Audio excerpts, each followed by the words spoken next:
চতুর্থ বৃহত্তম বিশ্ব অর্থনীতির দেশ ভারত। সাধারণ মানুষের দৃষ্টিকোণ থেকে ভারতের এই অর্থনৈতিক সমৃদ্ধি নিয়ে কলকাতায় আজ এক আলোচনা চক্রের আয়োজন করা হয়। আয়োজক সিটিজেন স্টাডি সার্কেল। নীতি বিশ্লেষক সুদীপ্ত গুহ, শিক্ষাবিদ ও গবেষক অমিতাভ নারায়ণ মুখোপাধ্যায় প্রমুখ অর্থনীতির বিভিন্ন প্রেক্ষাপট নিয়ে আলোচনা করেন। ডক্টর কল্যাণ আশিস মুখোপাধ্যায় জানান, ভারতের অর্থনৈতিক উন্নয়নকে সাধারণ মানুষের আলোচনার বিষয় করে তুলতে চান তারা। আমাদের ইকোনমি অ্যাকচুয়ালি ভারতের যে অর্থনীতি সেটা ধীরে ধীরে এগিয়ে চলেছে। আগে আমরা ছিলাম অনেকটা পেছনে, তারপর প্রথম 10-এর মধ্যে ঢুকেছি পৃথিবীর মানচিত্রে, তারপর আমরা 4-এ পৌঁছেছি এখন, এবং আমরা আশা করছি যে হারে আমরা অগ্রগতি করছি তাতে আমরা হয়তো বিশ্বের তৃতীয় সর্ববৃহৎ অর্থনীতিতে পরিণত হব।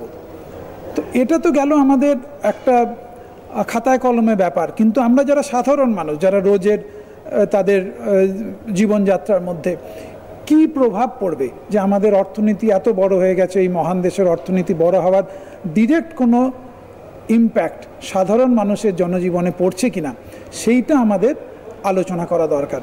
আমরা যেটা চাইছি যে আমাদের ইকোনমি আরও বড় হোক, আমাদের এই দেশের আরও উন্নতি হোক, ফলে মানুষ যখন নিজেকে এই টোটাল ইকোনমির সঙ্গে নিজেকে একটা আত্মিক যোগ তারা বুঝতে পারবে, তখন তাদের যে গ্রোথ বা ডেভেলপমেন্টের প্রতি তাদের যে আকাঙ্ক্ষা, তাদের ইচ্ছে, সেটা বাড়বে। মানুষ আরও বেশি এফোর্ট দেবে যাতে আমাদের দেশের ইকোনমি বড় হতে পারে।